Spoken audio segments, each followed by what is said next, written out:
നമസ്കാരം, doctor ശ്രീദീപൻ, the neurologist. എൻ്റെ front ടോമിൻ്റെ ഫാദറിന് ഒരു വല്ലായ്ക ഉണ്ടായി. അദ്ദേഹത്തിന് സംസാരത്തിൽ കുഴച്ചിൽ. അപ്പം നമ്മൾ പെട്ടെന്ന് തന്നെ ഹോസ്പിറ്റലിൽ കൊണ്ടുപോയി. അവിടെ ചെന്നപ്പോൾ അത് സ്ട്രോക്കാന്ന് മനസ്സിലായി. ചികിത്സ തുടങ്ങി.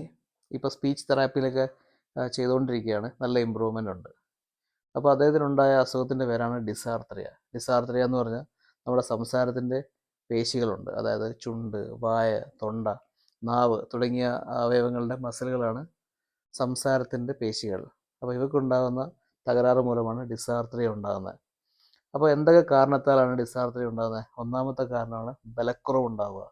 ബലക്കുറവ് ഉണ്ടാകുന്നത് സ്ട്രോക്ക് മൂലം, അല്ലെങ്കിൽ മൾട്ടിപ്പിൾ സ്ക്ലീറോസിസ്, അല്ലെങ്കിൽ motor neuron disease, myasthenia gravis എന്ന് പറയുന്ന അസുഖങ്ങളിലൊക്കെയാണ്.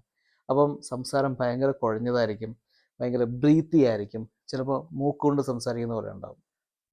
പിന്നെയാണ് സംസാരത്തിൻ്റെ മസിലുകളുടെ ബലം കൂടുന്നത്. ഈ മൾട്ടി ഇൻഫാർക്ട് സ്റ്റേറ്റ്, മൾട്ടിപ്പിൾ സ്ക്ലീറോസിസ് തുടങ്ങിയ അവസ്ഥയിലൊക്കെ ഈ ബലം കൂടുതലായിരിക്കും. അപ്പോൾ ശബ്ദത്തിന് ഭയങ്കര കട്ടിയായിരിക്കും. വാക്കുകൾ, സിലബിൾസ് ഇങ്ങനെ റണ്ണിങ് ടു ഈച്ച് അതർ ആയിരിക്കും. അതായത് ബ്രിട്ടീഷ് കോൺസ്റ്റിറ്റ്യൂഷൻ എന്ന് പറഞ്ഞാൽ ബ്രിഷ് കോൺസ്റ്റിറ്റ്യൂഷൻ എന്നൊക്കെ പറയാം. പിന്നെയുള്ളതാണ് മസിലുകളുടെ ബലം, അവരുടെ ബാലൻസ് പോവുക. സെറിബെല്ലം എന്ന് പറയുന്ന അവയവത്തിൻ്റെ ഡാമേജ് കൊണ്ട് വരുന്നതാണ്. അപ്പോൾ ഇങ്ങനെ സംസാരം ചിലപ്പോൾ ഇങ്ങനെ നീട്ടിയുള്ള സംസാരമായിരിക്കും. അതായത് നമ്മൾ സ്കാനിങ് സ്പീച്ച് എന്ന് പറയും. പിന്നെ ചിലപ്പോൾ ഭയങ്കര സ്ട്രെസ്സ്, അൺഡ്യൂ സ്ട്രെസ്, അതായത് ഇപ്പോൾ ശ്രീദേവി എന്ന് പറയുന്ന ഒരു ശ്രദ്ധവി എന്നൊക്കെ പറയുന്ന ഒരവസ്ഥ ഉണ്ടാകാം. പിന്നെയുള്ളതാണ് ഹൈപ്പർ കൈനറ്റിക് ഡിസാർഡർ എന്ന് പറഞ്ഞാൽ നമ്മുടെ സംസാരത്തിൻ്റെ പേശികളുടെ സ്പീഡ് കൂടുന്നു. സ്പീഡ് കൂടുമ്പോൾ എന്ത് പറ്റുമെന്ന് ചോദിച്ചാൽ വാക്കുകൾ ഭയങ്കര ലൗഡായിരിക്കും, ഭയങ്കര സൗണ്ടായിരിക്കും, പെട്ടെന്ന് കട്ടായി പോകും, അങ്ങനെയൊക്കെ ഉണ്ടാകാം. അത് ഈ കോറിയ, ഡിസ്റ്റോണിയ എന്ന് പറയുന്ന അസുഖങ്ങളിലൊക്കെയാണ് അങ്ങനെ ഉണ്ടാകുന്നത്. പിന്നെയാണ് ഹൈപ്പോ കൈനറ്റിക് ഡിസാർഡ്രിയ എന്ന് പറഞ്ഞാൽ നമ്മുടെ പേശികളുടെ സ്പീഡ് കുറയുന്നു.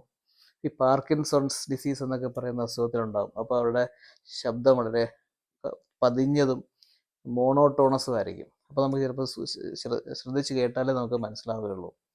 അപ്പോൾ ഇതിൻ്റെയൊക്കെ ചികിത്സ എന്ന് പറഞ്ഞാൽ എന്ത് കാരണത്താലാണോ ഇതിൻ്റെ അസുഖം ഉണ്ടായത് ആ കാരണം ചികിത്സിക്കണം. അതുപോലെ തന്നെ സ്പീച്ച് തെറാപ്പിയൊക്കെയാണ് ചെയ്യേണ്ടത്.